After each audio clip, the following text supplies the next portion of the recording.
What's up to all of my Taurians out there, and welcome back to Pulse of the Cosmos. I am your astrologer, Emily, and this is your weekly astrology horoscope for the week of June 15th through the 21st of 2020. So let's get into it. A lot going on this week, especially over there in Cancer, your third house. We do have a new moon solar eclipse on the 0 degree solstice mark of Cancer. And preceding that, Wednesday, I believe, we have Mercury going retrograde in Cancer. So a lot of action, like I said, over there in your third house. So I want all of my Taurians out there to be very cognizant of the state of their mental health throughout all of this, because the solar eclipse is going to play out for the next 6 months to a year. And for my Taurians, in a sense, this is going to be a reset and kind of a redirect in your perception and in your way of thinking and in your way of communicating and connecting with your immediate environment, and kind of seeing some more of that inner truth within yourself and seeking to connect with people that stimulate that piece of you as well. And this could be very well fated people coming into your life, coming into your immediate circle, coming into your immediate environment that are connected with that inner truth and are connected with your inner being and are part of your soul's mission while you're here on this earth. Because we do have, being that this is a major fated event, this is part of your soul's contract when you entered onto this physical plane of reality.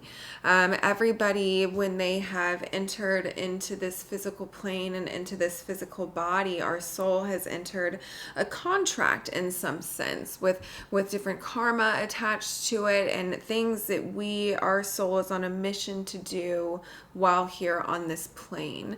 And that is where these kind of sudden shifts and sudden resets and sudden just kind of push in a new direction, initiation, right? This is a new moon, a new beginning, an initiation into something new that your soul has been destined to do since it stepped foot into this physical reality. So these are very powerful signs. These are very powerful messages we should be paying attention to.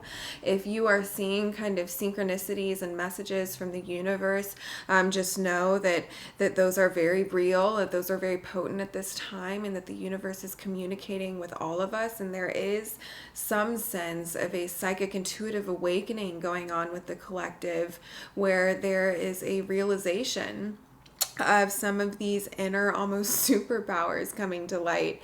But in any case, back to you guys in your third house. So again, like I said, focus on your mental health. Look at your thoughts.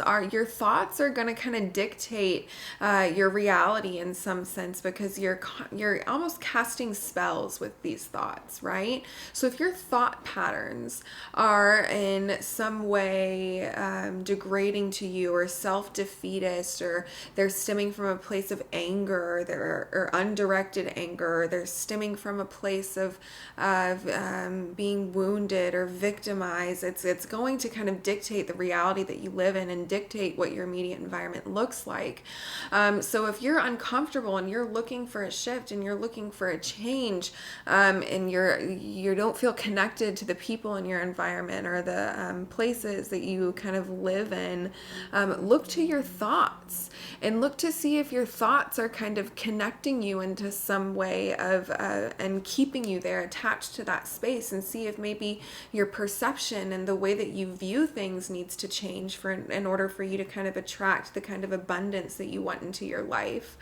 And with Mercury going retrograde there, again, we have to be careful. Mercury does rule the third house. So we can look at ways in which this might be a period of time where communications could be very mishandled. So it's not necessarily a time to be actively standing up and expressly communicating so much, but more of a time of processing how you communicate and processing ways in which maybe you could shift that, or maybe shifting your mental way of thinking to be more aligned with your inner self, because there can be kind of that miscommunication element with Mercury going retrograde.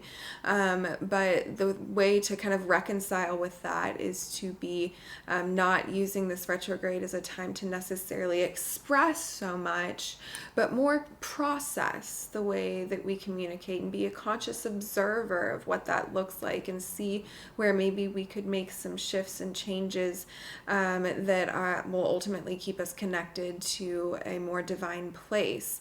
So in any case, for my Taurians out there, let's see here what could be going on in the cards for you guys. I should mention as well that this solar eclipse is going to be in a quincunx angle over there to Saturn and Aquarius. So there's also some sense of setting boundaries for yourself, right?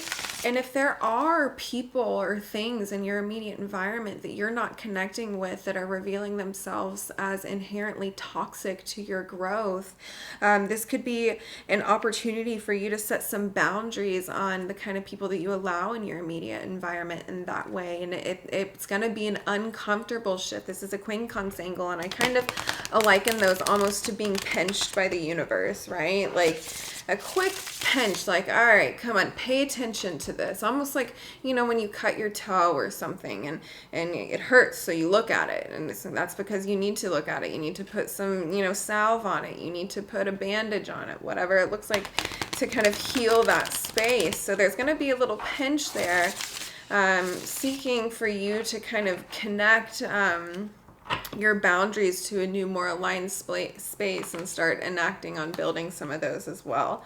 So let's see for my Taurians. Okay, so the first card we pulled is the Ace of Pentacles. So this is a gift, and this is a very physical gift for some of my Taurians out there.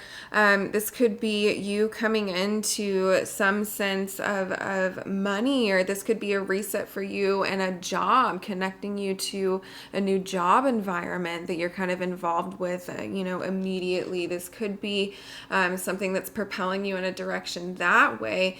This could also be the gift of just feeling more secure within yourself, the gift of just kind of feeling that kind of sense of inner security and inner knowing that you are solid and you are connected and that you are rooted, and that you are standing in your values, and that you're creating a new environment with the gift of that knowledge that is founded in your values, where it's not so kind of, I get the sense of just metal screeching over each other.